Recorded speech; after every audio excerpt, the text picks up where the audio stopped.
Hi, what's going on people? In today's video I'll be showing you how to take off your DJI Avata 2 like a traditional FPV drone. Now, the first things first, you want to be confident with your DJI Avata 2. You want to have flown it in manual before, you want to know how it reacts, how it responds, how sensitive it is. You don't want to have that fear of crashing your drone. Now I've got that out of the way, we're ready. So first things first, you need to go into your settings on your DJI Avata 2 via your goggles.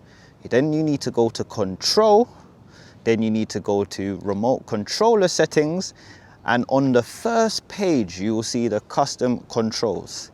Now what you need to change, firstly you need to enable manual mode so that when you go into manual mode it does work and it doesn't stay in sports mode.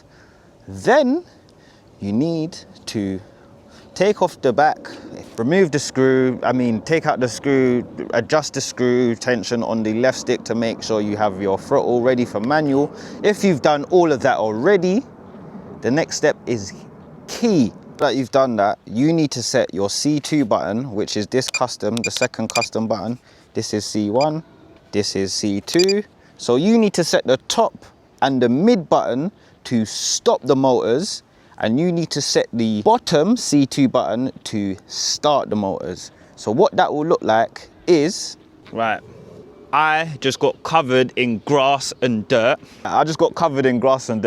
But you get the general gist. So now I'm gonna show you what it looks like with a camera in front of the drone and the drone's footage. For most people, the throttle hover point on the DJI Avata 2 is around 50%. Now don't quote me on those exact numbers, it all depends on the weight of your drone, battery percentage, how you've tuned the rates. But once you know your hover point, that's insanely key for you to be able to take off like a traditional manual FPV drone, because you're going to need to know the required percentage to throttle you off the ground and hover if you're trying to do it very professional.